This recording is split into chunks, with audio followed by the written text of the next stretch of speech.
Bonjour à tous, followers de Télé Béziers Sud. Vous voyez, c'est d'époque, c'est le moment, c'est Noël. Bonjour Gabriel. Bonjour Eric. Chronique immobilière donc de fin d'année. Alors comment ça se passe l'immobilier? C'est plutôt positif cette fin d'année par rapport au début d'année 2024. Alors oui, c'est très positif par rapport au début d'année 2024. On a eu un mois de décembre qui est assez chargé. Traditionnellement, décembre est un mois plutôt calme. Vous avez bien travaillé. Pourquoi c'est calme d'habitude? Parce qu'à l'approche des fêtes, les gens remettent un peu les projets. Mais là, comme on a eu une année qui était un petit peu compliquée, on a bien bossé en décembre parce qu'il y a des projets qui se rattrapent maintenant. Comme la conjoncture s'assouplit un petit peu, on a travaillé sur une période où d'habitude on travaille assez peu. Alors, il y a des bonnes nouvelles, il y a des choses qui se débloquent, plus de crédit et c'est plus facile pour les gens d'acheter. Si on simplifie comme ça, Voilà. C'est plus favorable. C'est ça, c'est plus favorable. Déjà, la production de crédit a augmenté, ça veut dire que les banques ont prêté plus d'argent ce trimestre que le trimestre d'avant. Il y a eu un vrai blocage à un moment donné, au début d'année. Exactement, il y avait un vrai blocage fin 2023, début 2024 où la production de crédit était vraiment au plus bas. Donc là, ça repart, ça veut dire que les banques reprêtent de l'argent. En plus, les taux d'intérêt continuent à baisser un petit peu, mais petit à petit, ils baissent quand même. Donc ça redonne aussi du pouvoir d'achat aux acheteurs. Donc il y a plus de projets et il y a plus de facilité à les financer. Donc petit à petit, le marché se dégrippe, on va dire. Très bien. Alors, on connaît une situation politique un peu compliquée en ce moment, et ça a un impact sur l'immobilier et sur aussi au niveau des logements, pas insalubres, mais comment tu dis, qui étaient les passoires énergétiques. Voilà, tout à fait. Alors effectivement, avec la censure du gouvernement, on sait que le projet de loi finance de 2025 va prendre du retard. C'est un peu le flou politique. On ne sait pas si ça va prendre du retard ou si certaines choses vont être carrément ajournées. Et il y avait une loi importante en immobilier, alors toujours sur le DPE. Le DPE, on en parle depuis, je ne sais pas, une dizaine de chroniques au moins. Diagnostic de performance énergétique. Voilà. Alors, on fait la loi base beaucoup par exemple sur des G. Ça va de A à G, je crois. Voilà. Et les G sont pénalisés de plus en plus pour inciter les gens à isoler, à faire des travaux. C'est ça. Donc, effectivement, la loi disait qu'à partir du 1er janvier 2025, les logements classés G, donc c'est les pires passoires énergétiques, ne pouvaient plus être loués. Donc ne pouvaient plus être mis en location, mais ça concerne aussi les renouvellements des baux. On ne peut pas renouveler le bail à son locataire si le logement est classé G.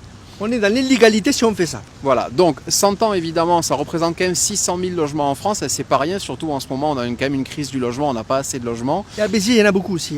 À Béziers, il y en a quelques-uns en centre-ville, alors c'est pas la majorité du parc, mais j'estime que c'est quand même après 5% du parc locatif qui est en G. Toutes les petites maisons individuelles, les maisons de ville anciennes, etc., avec des toitures pas isolées peuvent être en G. Et donc ça veut dire que si on a un locataire en place avec un bail qui arrive à terme, on ne peut pas lui renouveler. Donc, et si on le fait, on est dans l'illégalité. Voilà. Donc 100 ans évidemment la crise arrivée, le gouvernement avait prévu avant la censure de repousser la mise en application à une date ultérieure, et comme ils font souvent quand ils sentent que ça va poser trop de problèmes. Mais avec la censure du gouvernement, ils n'ont pas pu repousser. La loi qui était prévue va donc passer, et donc dans 15 jours, si rien n'est fait, on a 600 000 logements qui sortent du parc locatif français. Parce que le budget n'a pas pu être adopté, donc du coup c'était dans le budget. Voilà. Ça. Alors il y a un flou, on ne sait pas, est-ce qu'ils vont avoir le temps d'ajuster la situation? Est-ce que les gens vont continuer à louer malgré tout? Ce qui serait, je pense, le plus intelligent, même si c'est illégal, parce qu'on ne peut pas mettre 600 000 personnes à la rue juste parce que c'est mal isolé. Je pense qu'il vaut mieux un logement mal isolé que pas de logement du tout. Quel est ton conseil? D'attendre, de voir, d'être vigilant? Alors je pense malgré tout que le gouvernement va faire en sorte de régulariser la situation. Mon conseil, c'était de faire des travaux de rénovation énergétique. On en avait parlé. Il y avait la possibilité très souvent d'augmenter la lettre sans se ruiner, en mettant simplement une isolation au plafond, une VMC. Donc je pense que la meilleure chose, c'était quand même d'anticiper et d'essayer de gagner une ou deux lettres, ce qui n'était pas compliqué dans la majorité des cas. Maintenant, s'il y en a qui n'ont pas fait, qui ont attendu, qui sont encore en G, attendez de voir ce que le gouvernement va faire. Mais effectivement, si vous renouvelez le bail d'un locataire, vous êtes dans l'illégalité, quoi. Merci Gabriel. Juste une dernière question avec une réponse courte. Comment tu vois 2025? 2024 apparemment a bien évolué. Le début ne ressemble pas à la fin de l'année. Donc 2025, comment tu le vois? Une stabilité plutôt? Alors 2025, voilà, tout le monde s'accorde à dire que ça va être l'année de la stabilisation. Les taux d'intérêt baissent, mais ils ne vont pas revenir sur des 1% comme on a connu. Ils vont se stabiliser entre 3 et 3,5%. Les prix ont baissé, mais pareil, ils vont arrêter de baisser, là, ils vont globalement se stabiliser. Donc on va arriver sur une année de stabilisation. J'espère que le marché va rester stable comme ça pendant des années, qu'on va arrêter de faire les montagnes russes avec un marché soit très haut, soit très bas. Donc, on est dans le bon juste milieu là. on devrait en arriver dans le bon juste milieu. On n'y est pas tout à fait, mais normalement on devrait arriver sur un marché qui va tourner sans faire des folies comme on avait en post-Covid, mais un marché qui va être stable. Voilà. On devrait arriver en 2025 à un marché stabilisé. Merci beaucoup Gabriel, de très bonnes fêtes. On se retrouve au début de l'année, dans le premier trimestre. Je ne sais pas quand on a dit, mais peut-être au printemps, voilà.